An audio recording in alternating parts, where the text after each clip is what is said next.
Welcome to In Dark Places. Easy, breezy, beautiful.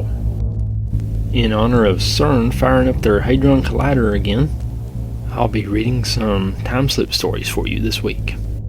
Jimmy Haunted is out looking for Ganoderma mushrooms, the mushroom of immortality. So, good luck, Jimmy. Cern is based in Geneva, Switzerland. They were founded in 1954. On the surface, their main function is to provide particle accelerators and other infrastructure needed for high-energy physics research. Some people think that Cern is causing time slips and the Mandela effect and stuff like that. But I'm here to tell you, they're evil.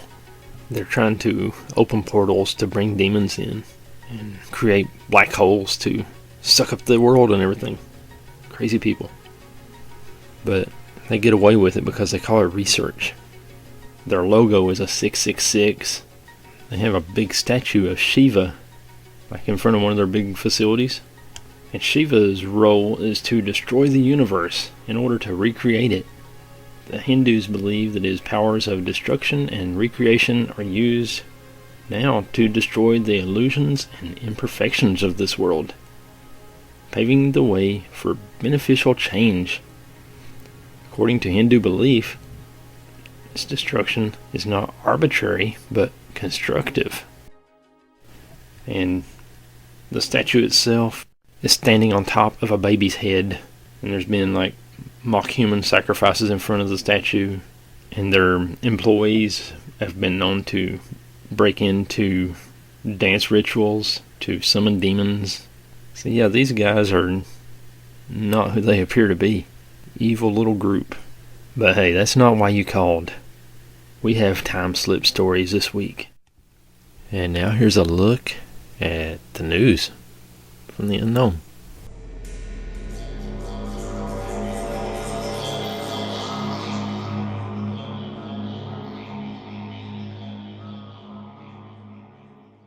Well, the Illuminati had their fun on July 5th with the celebration of their relaunching of the Large Hadron Collider at Cern.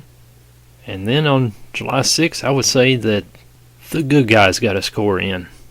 Sizable portion of Georgia Guidestones destroyed by explosion by Tim Banal. Thanks, Tim.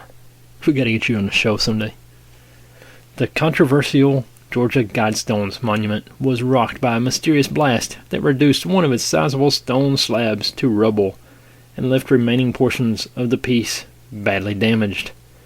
The shocking incident reportedly first came to light when residents living near the site in the city of Elberton reported a worrisome rumble which swept across the area early this morning.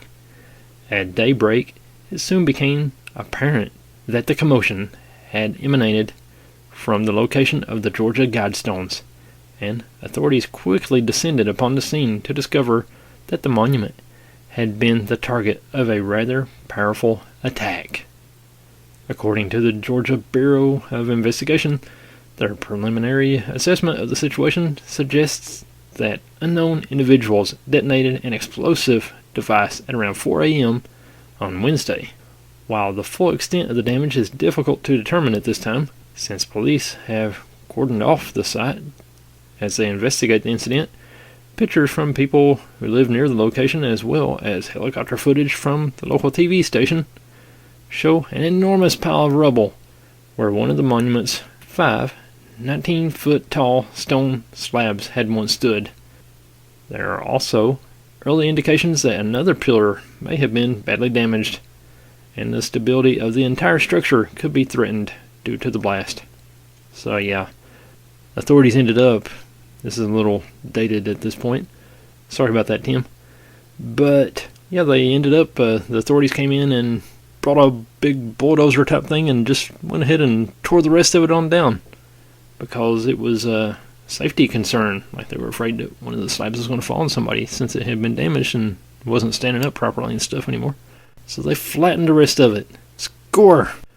So, for those of you who have been living under a rock or a big stone slab, the Georgia Guidestones had their own little evil 10 Commandments branded in several different languages: English, Spanish, Swahili, Hindi, Hebrew, Arabic, traditional Chinese, and Russian. They had like these evil little 10 commandments. Number 1, maintain humanity under 500 million in perpetual balance with nature. Guide reproduction wisely, improving fitness and diversity. Unite humanity with a living new language. Rule passion, faith, tradition, and all things with tempered reason. Protect people and nations with fair laws and just courts. Let all nations rule internally, resolving external disputes in a world court. One world government. Avoid petty laws and useless officials, such as like regular police, they're saying, because they don't want any kind of like ground level officials to try to help the people out. Balance personal rights and social duties. Prize truth, beauty, love, seeking harmony with the infinite. Be not a cancer on the earth. Leave room for nature. And then it repeats, leave room for nature. So yeah, the Georgia Guidestones were built in 1970, and it's been widely rumored that Ted Turner had a hand in it because he's a good old boy from Georgia, and he was bringing up TBS about that time when he was a billionaire. So they think that he was like the creator, and he is one of those big Illuminati guys, so it makes sense. But I would say, yeah, that was like a big middle finger up to those guys there, I guess. Good job. Dozens of sailors confirm U.S. warships were swarmed by at least 100 UFOs. By Joseph Curl. Thanks, Joseph. Sailors on a fleet of U.S. Navy warships sailing off the coast of Southern California reportedly saw several ships in convoy to get swarmed by a host of unidentified flying objects, also known as UFOs. The incident went on for hours, and then happened again and again throughout the month, with craft hovering and zipping around near the fleet with flashing multicolored lights. The Daily Mail reported, thanks Daily Mail, about the July 2019 incident. U.S. officials have dismissed the incident, with the Deputy Director of Naval Intelligence, Scott Bray, saying he was reasonably confident the UFOs were drones. But documentary filmmaker Jeremy Corbell, in an exclusive interview with DailyMail.com, says that the crew from the ships have told him the swarms of at least 100 UFOs possessed unexplainable capabilities far beyond traditional drones, and he warned that unless the government can determine who was behind the swarm, the intelligence failure would dwarf our mistakes made surrounding the events of 9/11. I don't care if these were drones or true UFOs, pyramids, triangles, or even seagulls with lights strapped onto their wings. I want the fundamental question to be answered. Do we know the controller of these units? He told the UK paper. My money's on the seagulls with lights strapped on their wings. Meanwhile, the U.S. Air Force has reportedly fired at UFOs in active war zones, according to another new report. The Air Force routinely observes and at times even kinetically engages in UFO in operationally sensitive areas around the world to this day. A service member with direct knowledge of recent UFO Air Force engagements said, "While some UFOs are eventually identified, too often others are hastily dismissed outright due to an inability to properly classify based on characteristics displayed and observed," the service member told the newspaper. During a recent House hearing, Bray was asked about the military firing at UFOs. There's a lot of voices in this one. "And I assume we've never discharged any armaments against the UFOs, correct?" said Representative Raha Kamisharathi. "That's correct," said Bray. But Corbell said no one knows where the UFOs came from. "I have obtained documentation that these UFOs are not other nations' assets, such as Russia's, because the U.S. Air Force has documented incidents where nations fired upon the same UFOs. Corbell told the newspaper. So whoever is controlling these units, it's not the usual suspects. They're not ours or Russia's.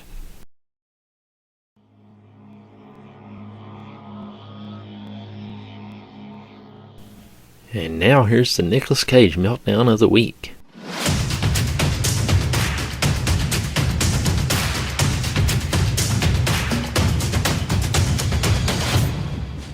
You broke out. Let me see if I can get this straight.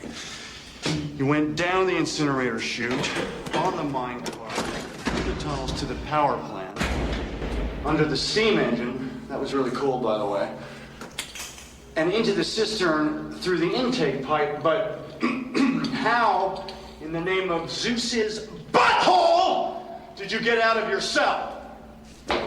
I only ask because in our current situation, well, it could prove to be useful information. Maybe!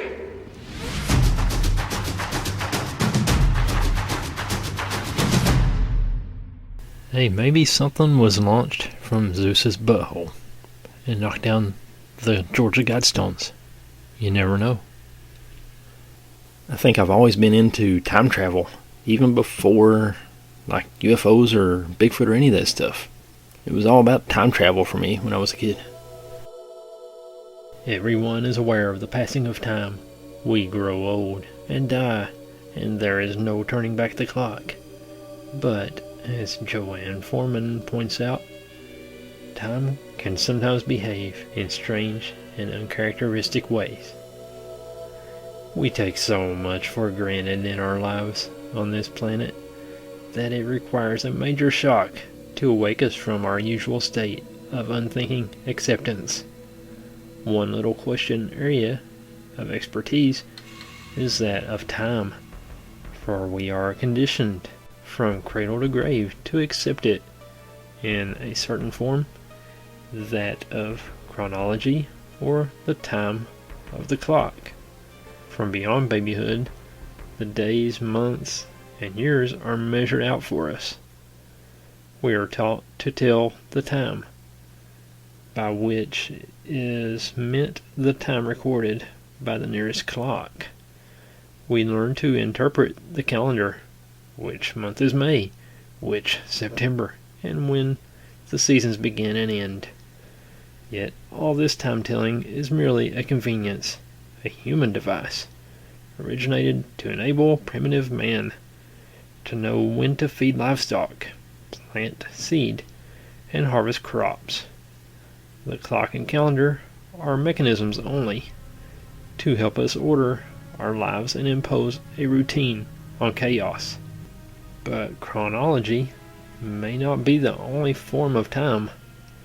The cosmos itself may produce a temporal mechanism of an entirely different nature.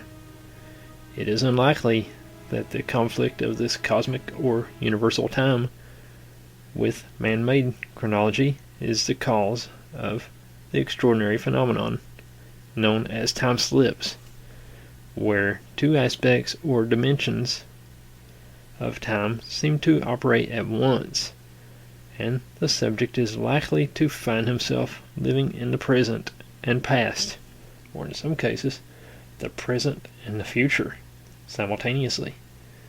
The experience is at best puzzling, and can occasionally be disorientating and alarming. When the author was researching her book on the subject, The Mask of Time, some extraordinary experiences came to light of time slips that deal with the past. Take, for instance, the case of the Norfolk man, who shall be called Mr. Squirrel. The hobby of this elderly man was coin collecting, and like many amateur coin collectors, he used small plastic envelopes as coin receptacles. It was sometime in 1973 that he visited a shop in Great Yarmouth, Norfolk, which he had heard sold suitable envelopes. He knew the whereabouts of the shop, but had never visited it, so that when he reached the place, the cobbled space in front of it and the brightly painted facade made an impression on him. He also took in the interior details. There were photograph frames with flower motifs upon them, an old-fashioned till box, and a container full of walking sticks. Before he could examine the place further, the assistant appeared, and Mr. Squirrel noticed that she wore a long black skirt and a blouse he described as having mutton chop sleeves. The girl's hair was piled up on top of her head in a large bun. Since this was 1973, a time of variety in women's dress, with long skirts and period-type costume appearing frequently for day wear, the old gentleman was unperturbed. He asked the young assistant for envelopes for his coins, and she produced these from a brown box full of the objects. When he remarked upon their number, she replied that the men on the sailing ships bought them to use as receptacles for fish hooks. Somewhat surprised, her customer nevertheless took his purchase, paying for them in decimal coinage, introduced in 1971. The shopgirl asked for a shilling. This did not surprise the elderly man, who still thought in terms of the old coins. He offered her a 5p piece, at which she looked in astonishment, but made no comment. One feature of the transaction had puzzled him. There was total silence inside the shop when he was in it, and no traffic sound from outside.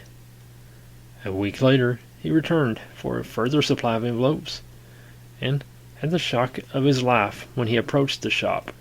It appeared to be a totally different place from that of the week before. The cobbles had become pavement. The exterior and interior of the shop were dark and weathered, and the fixtures were not as they had been. Strangest of all, the shop assistant was a mature woman and denied any knowledge of the young girl he had seen the previous week.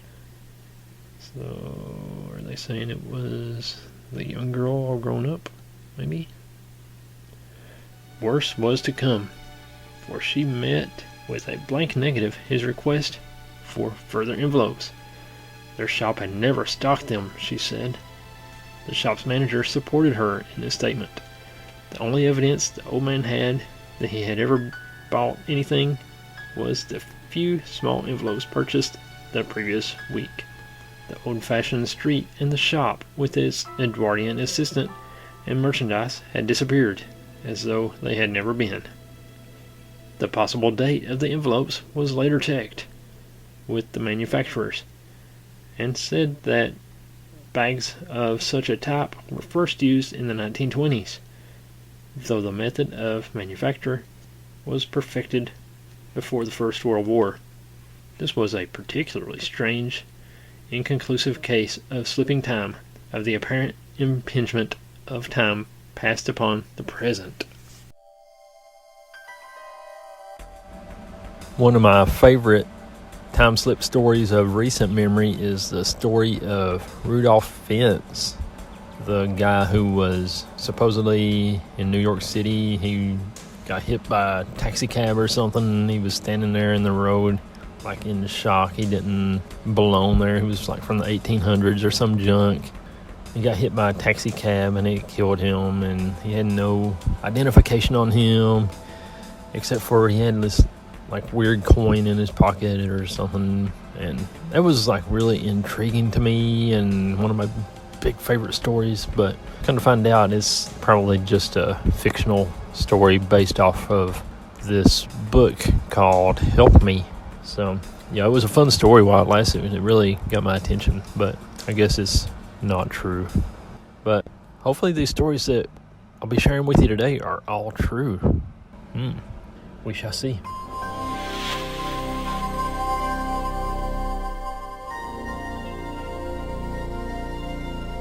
The faint harps of some genteel young ladies hurrying about their business in the High Street, Chatham, Kent, received something of a shock on January 6, 1914. a naked man suddenly appeared in their midst and began running up and down the road. Nobody had seen a naked man in the area surrounding the high street. Nobody had seen a man undress. The man's clothes were searched for, but could not be found. Finer sensibilities were saved from further offense when a policeman caught the man and took him to the police station. The man could not tell nothing about himself and was eventually declared insane. In 1851, a man was found wandering in a village near Frankfurt an der Oder in what is now East Germany. He could not explain how he got there, but he said he lived in Laxaria, in a country called Sakria. Neither place was or is now known to exist. In 1975, a man in a neatly pressed pinstripe suit was found dead, apparently having fallen off the West Boatley flyover near Oxford. The manufacturer's label had been removed from his clothes, and the body bore no identification. The man carried 5 handkerchiefs, each of which bore the initial M, and a thin strip of foil containing 15 tablets of a new drug called Vavilon.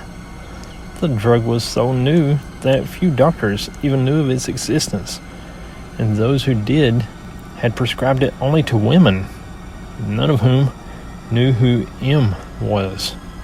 The identity of the man has remained a mystery.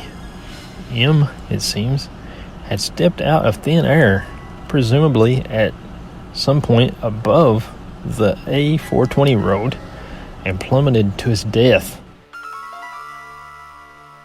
One day in September 1877, Mr. W. H. Smith glanced at the sky above Brooklyn, New York City. He had never before seen anything in the sky except clouds, birds, and snowflakes in winter, and he probably did not expect to see anything different when he had glanced heavenward on that particular day. In fact, he saw a winged human form, and the sight so impressed him and startled him that he wrote a letter to the New York Sun about it. On October 12th, 1976, 8-year-old Turnell Barefoot of Dunn, North Carolina, saw a little man not much bigger than a Coke bottle who wore black boots, blue trousers, and a blue top with the prettiest little white tie you ever saw. The boy insisted that he had seen the little man and became very upset when his story was not believed. But disconcertingly, for adult doubters, Tony was able to show where he had seen the little mini-man, and a search revealed a clear trail of tiny footprints.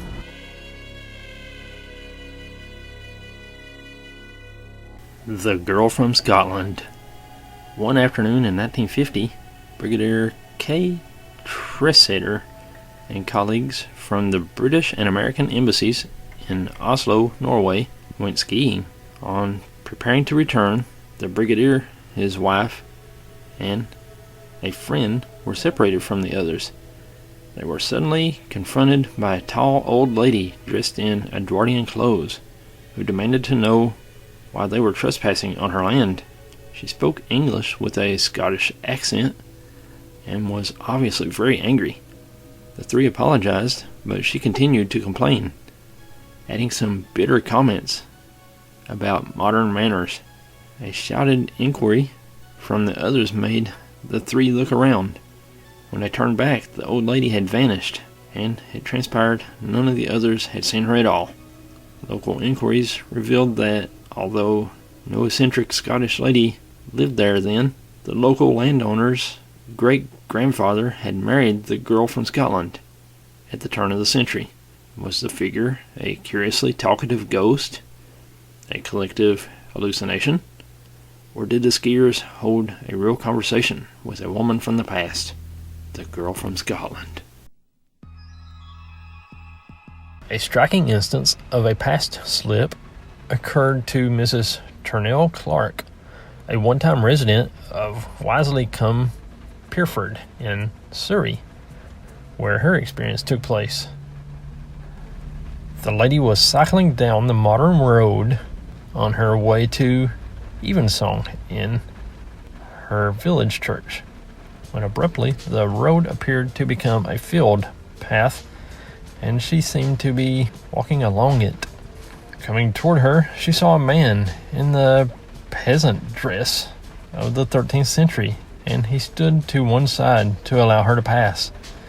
She felt herself at the time to be wearing a nun's robe. A month later, this lady sat in the same parish church, joining with the choir in singing a plainsong hymn, and halfway through the chant, she saw to her astonishment the church change to its original state: earth floor, stone altar, lancet windows. And processing around the center space were brown-habited monks, intoning the same plainsong chant that occupied the 20th century choir. Yet at this moment of apprehension, Mrs. Turnell Clark also knew herself to be one of a small group of people at the back of the church, taking little part in the proceedings. On inquiry, this lady found that the monks of Newark Abbey wore black habits and could not be the figures of her experience. However, in the year 1293, the monks of Westminster Abbey had apparently been granted the use of the chapel, and they were indeed a brown-habited order. Another startling experience was reported by Mrs. Louisa Hand, who concerned the hamlet of near Bury, Lancashire, and visits that this lady paid in childhood to her grandmother's cottage, which was the first of a row in the hamlet. Louisa was, at the time, aged about 9 and old enough not to mistake one dwelling for another. The child had been playing in front of the house when she decided to go in, and ran back through the open door of her grandmother's cottage, only to find herself in a strange environment. The furniture was a different color and older. The kitchen doorway had disappeared entirely, and everything seemed darker than usual and unnaturally quiet. Thinking she had mistaken the house, the girl ran out to check, and this time she made certain of the right door before re-entering. Yet again found herself in the same strange surroundings as before. She went out immediately, puzzled and uneasy.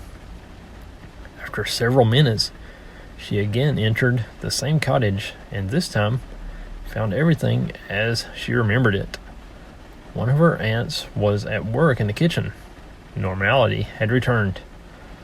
There seems little doubt that the child had walked into the cottage's past, but how? What mechanism was involved? She seemed to cross a threshold, remarking as she did the quality of silence, just as did Mr. Squirrel. Louisa also noticed the darker aspect of the room, but this is accountable. The amount of light admitted to houses has increased as windows have become larger. The dislocation seems to have been abrupt, as was the transition back into the present. From one dimension into another, maybe, maybe not.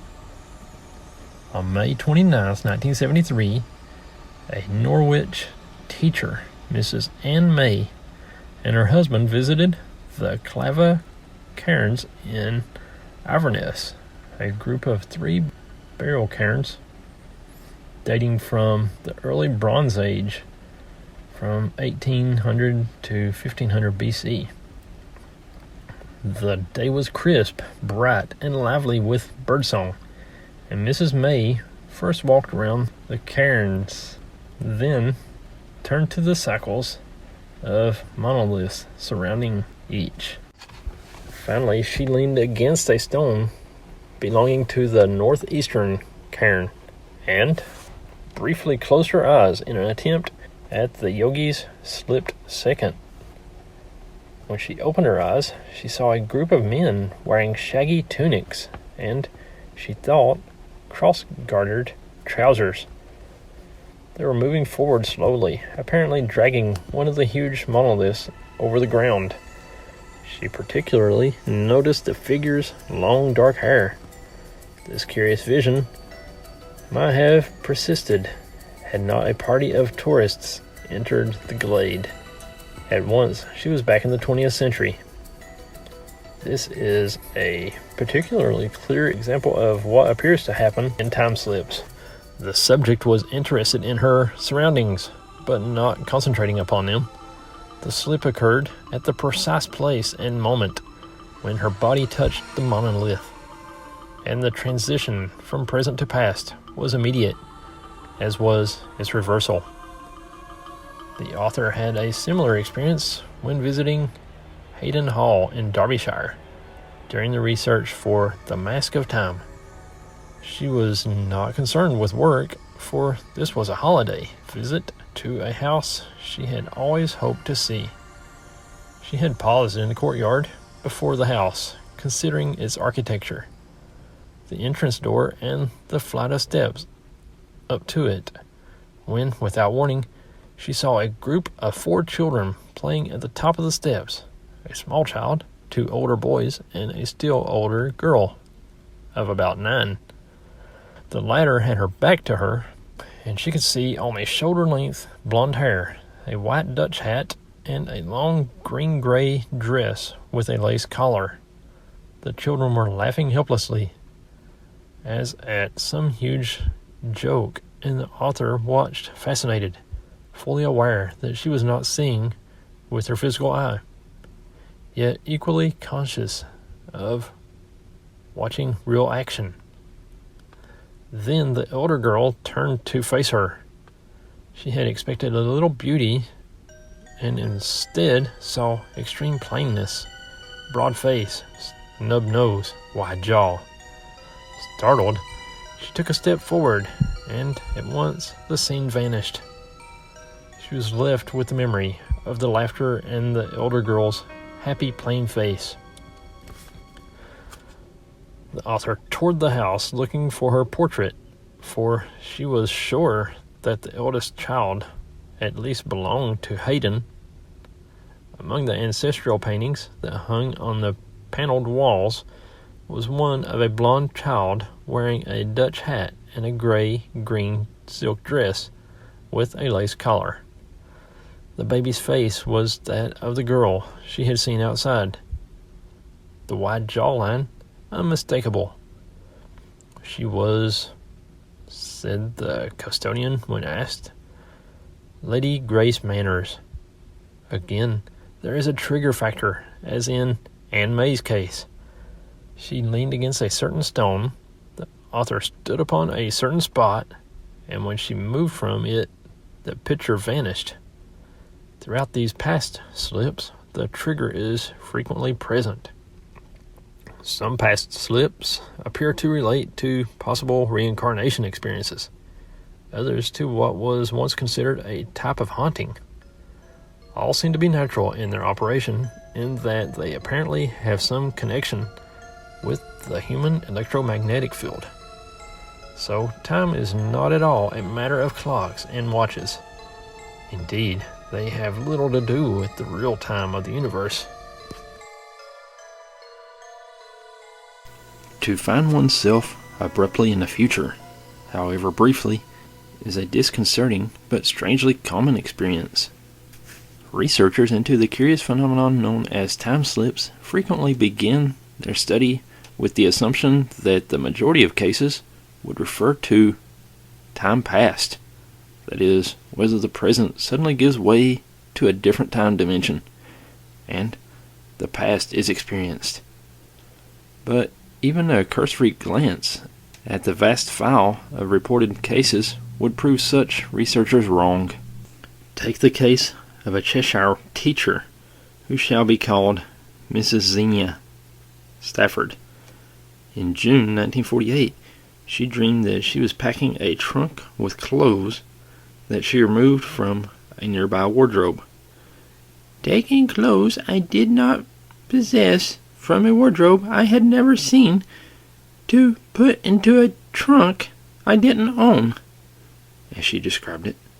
She was to become a student at Manchester University the following autumn, but at the time of the dream had not even begun to think of what she would need by way of clothes, and did not possess a trunk of any sort. In the September following her dream, an uncle brought her a trunk from a lost property sale in London. Her mother made and bought her a selection of new clothes, and eventually she moved into a hall of residence for female students. She found that her new roommate had commandeered the best bed and wardrobe, and she, Xenia, was left with an old triangular wardrobe, which she did not at the time recognize. It was not until the end of the first term, when she found herself packing her trunk beside the wardrobe, that she recalled the dream of 6 months earlier, and recognized the details as identical. A small-scale but significant experience. The dream giving trivial precognitive information occurred to Mrs. M. Bessel, who at the time was working in Gray's Inn Road, London, and regularly used the underground from her home in Stockwell to Chauncey Lane. In the early hours of one morning, she dreamed that she was ascending the steps of Chauncey Lane underground station, as she usually did, and that she climbed the steps on the right-hand side. She happened to glance across the flight on the left. Coming down them, she saw a middle-aged woman with a crippled leg, which caused her to descend with great slowness and caution. Mrs. Bustle awoke at this point and felt somewhat irritated by the apparent pointlessness of the dream. Had she varied her route to work that morning, the memory might have gone from her mind. However, she went, as usual, via Chauncey Lane tube station, and as she climbed the right-hand flight of steps, she chanced a glance to her left. Descending the left-hand flight was the very woman of that morning's dream, walking down with extreme care on account of a crippled leg. The subject could make no sense of the incident. She had never seen the woman before, nor did she again. The dream had merely announced an event some hours ahead of its taking place. No sequel occurred, no meaning attached to it. It was a piece of simple precognition only. It is not uncommon for dreams to feature specific places that are at the time unknown to the dreamer. The scene may then be encountered later, and the dream thereupon regarded as precognitive. However, this need not be the case. The mind appears often to register information subconsciously through pictures seen in waking life and afterward forgotten, save a dream. Then, when the actual place is encountered in real life, it is believed to have been announced precognitively by the dream. Occasionally, such place recognition is encountered in the form of recurrent dream. One lady described a dream that she had since childhood of a Tudor-style country mansion built as a square, set in a fine garden with grassy banks. The dream recurred every year, but it was not until she stayed in Leamington Spa in Warwickshire that she visited the beautiful house of Compton Wynyates and recognized it at once as the subject of her dream. It should be noted again that nothing of importance occurred to this dreamer in connection with the house, and why should it have stalked her for some 20 years is incomprehensible. However, perhaps one of the mistakes we make in thinking that all apparently paranormal events are bound to have significance. The truth seems to be otherwise. Some strange happenings have significance that is recognizable sooner or later. Others do not. They occur impartially. It's kind of like the little precognition thing that I got when I was seeing visions of our house burning. As the real estate lady was showing us around the house, she took us into the bedroom and I could just see flames all around the room. And I just kept it to myself. We bought the house in 2006 and it burned to the ground in 2009. One of the most striking instances of precognition of a dramatic event occurred to Miss R.H. Hodgkin of Birmingham and her friends, and her friend, who shall be called Tessa G. On April 20th, 1974, the two were spending time in London and decided to visit the Tower, which is, perhaps of all London's monuments, the most emotive, with its mixed history of royalty, pain, and terror. However, on the day of the two friends' visit, all was peaceful, and the White Tower housed only the armory and a number of tourists like themselves. Having spent some time inspecting the weapons, the pair began to find the atmosphere of the dungeons oppressive and decided to return to open air. They were halfway up the steps when Tessa turned to her friend and said, "I can hear children shouting." And Miss Hodgkin could hear nothing but a faint murmur of conversation from below, and said so. And Tessa became agitated, and her voice rose. "No, I can hear children shouting and screaming." And her friend could still hear nothing as usual, and each was inclined to doubt the evidence of the other's senses. However, Tessa G. was obviously convinced that she heard the children's cries and was deeply disturbed by them. Eventually, the deadlock was resolved by a return to the light in search of a restorative cup of tea. The affair was then put out of their minds for the time being. It was a few months later when a terrorist bomb planted in the armory of the White Tower exploded, killing and seriously injuring a number of people, including several children. What was it that Tessa G. heard? A sound of pain and terror from the tower's dismal past, or the agony of the children who would suffer in a place some months ahead of her experience? In the circumstances, the latter view seems most likely, although there is no means of proving or disproving the matter without hearing both the hallucination sounds and the actual sounds. It is apparent that in precognitive, as in retrocognitive occurrences, the experience may be either heard or seen, with occasional combinations of the two. And just like that, our time together has come to an end. We'll see you again next week. God bless you guys.